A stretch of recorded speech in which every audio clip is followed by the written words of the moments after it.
All right, Shalom. First and foremost, giving all praise, glory, and honor that's due to Yahweh, Bahashem, Yahweh Shai, Bahashem, Rachak, Badash, and double honors to the elders and apostles of the great millstone who rule well. Peace and blessings to the 144,000 and the hopeful elect. Shalom, Barakathum. And the title of this lesson is going to be Delayed Gratification is Biblical. Okay, delayed gratification is biblical. All right, now the main precept I'm going to base this out of is Proverbs the 25th chapter. But you know, this concept, which, you know, modern day philosophers will try to say that delayed gratification is something that they came up with, or is something that's really, really important. But, you know, when you look at the root of all good wisdom, it really roots back to the scriptures, man. Okay, how many proverbs that are written down in the book of Proverbs that was translated to the English?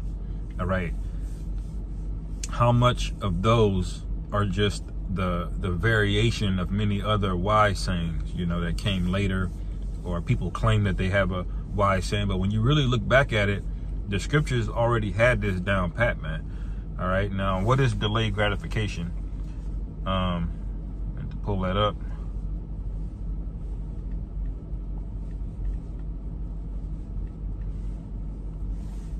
delayed gratification,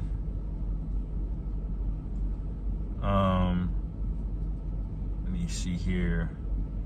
The act of resisting an impulse to take an immediately available reward in the hope of obtaining a more valued reward in the future. All right, this sums up our entire walk, man, in the ministry of Yahushua, man. The things that we're having to do, we have to forsake things, man. Okay, we have to forsake things that are pleasing to our flesh. Okay, because although that may be a short-term reward, ultimately it's going to be counterintuitive to the long-term reward. You see, that's where discipline comes in. I was just watching the video about Floyd Mayweather, all right, about how he's very, very misleading, because I think Joe Rogan mentioned it. Well, he's the only guy that can have all of this money and clout and got all of these supercars and all of this jewelry on, all right, but never lost his discipline. That's what people make the mistake about Floyd Money Mayweather. They think you see him in the clubs. He's not drinking alcohol in those clubs, man. When he's at the club, he's getting paid to be there. He's scheduling it, and oftentimes he would run home from the club. You see, so it looked like it on paper. So Jake sees all of that, the flashiness of it. But the real thing that made him great was what? He really never lost his discipline. He was always training. He treated his body like a true temple, man. All right, and then you see the outcomes of it in his fighting career, man. All right, and that's a really good example of how the whole thing works, because that's basically what we're doing, man. Our flesh is riled up to do the thing in the most immediate vicinity. All right, but we have to have the filter, the spiritual filter, to say yes and no to these things, man. Now, let me get the precept that I had. This is Proverbs 25 and 28. It says, "He that hath no rule over his own spirit is like a city that is broken down and without walls," man. All right, that's very true. But the scriptures also say, conversely, he that ruleth his spirit can take a whole city. Okay, so the difference between winning and losing, all right, really is going to boil down to your discipline, man. Especially if you have the truth, you were given the name, you know, you have the understanding of what's going on, you got the basics and the fundamentals. All you really need is the discipline, man. And this is the thing that you should be praying for, honestly. That should be part of one of the core things that you pray for. We pray to get out of here. We pray to elect the sealed. You know, we pray for the health and well-being of the Akim that are in the faith. And you pray for discipline. That's part of what's in, when you read Psalms 51st chapter, King David, when he's repenting to the Most High and sorrowful, man. All right, he's saying, "Create in me a clean heart, okay, and renew in me a right spirit." Well, that means he's gonna have a discipline about him, man. Why does our right spirit need to be renewed in us? Because if it's not renewed, okay, our flesh is going to start making decisions for us. And the dynamic between what our flesh, the decisions our flesh makes versus the decisions our spirit makes, that's discipline, okay?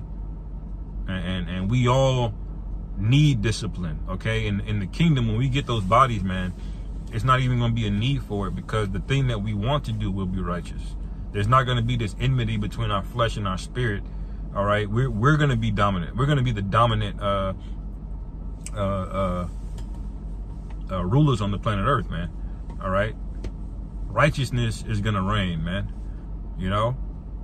But in the meantime, in between time, all right, what things do we have to focus on, man? All right? Now, there's another one that says, yeah, Proverbs 16, he that is slow to anger is better than the mighty. Proverbs 16:32, he that is slow to anger is better than the mighty, and he that ruleth his spirit than he that taketh a city. All right? So the scriptures is basically telling you it's better to have control over a little bit, okay, than to be wild and chaotic with a lot. Okay?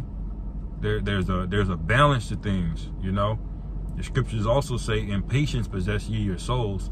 That's written in Luke. What does this concept mean? It's about denying the short term, okay, in hopes of getting the long term. And ultimately, our long term is unfathomable. It's unfathomable, okay? It's unfathomable. We can't even break down, you know, a fraction of all of what we're going to get in the kingdom. So isn't all of this delay worth it, man? That's the main point. The delay of all of the pleasures of this world is more than worth it, man. All right?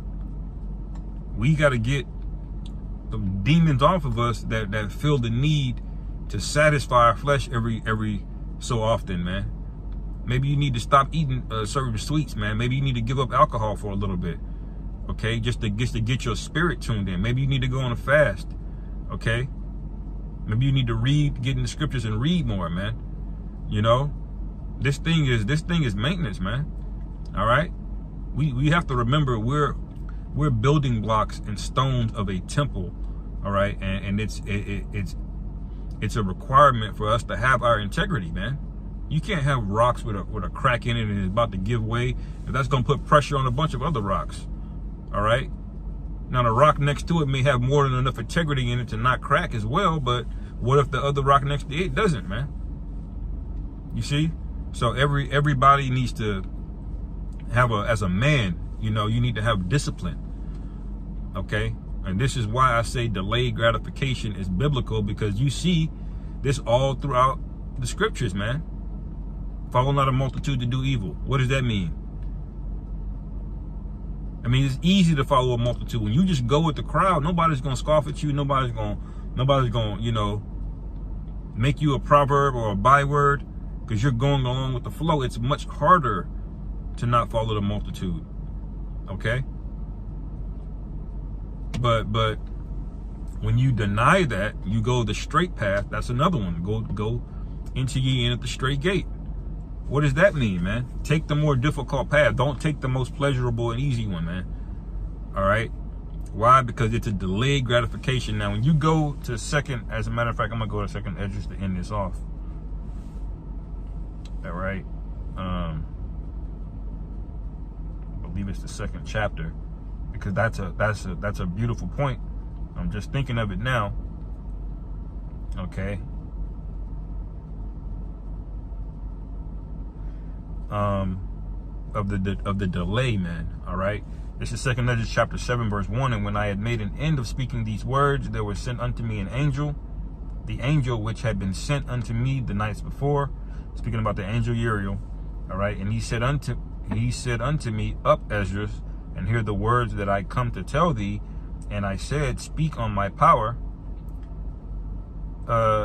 Then said he unto me, the sea is set in a wide place, that it may be deep and great. But put the case and the entrance were narrow like a river. It says, who then will go up into the sea to look upon it and to rule it? If he went not through the narrow, how could he come into the broad. There is also another thing: a city is built and set up on a broad field. It is full of good things. Now, this city in the broad field is speaking about the kingdom, all right, parabolically, okay?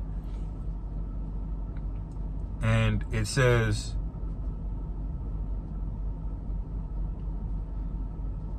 the verse 7, the entrance thereof is narrow and is set in a place, and is set in a dangerous place to fall, like as if there were fire on the right and on the left deep water. So you have this field that's in a wide open area full of good things, okay? That's the kingdom. But what is the pathway to get there, man? It's narrow.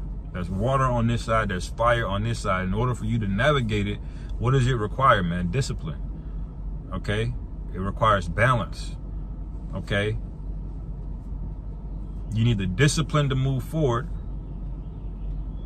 on the straight path, and then you need the balance to not fall off on that journey, you see?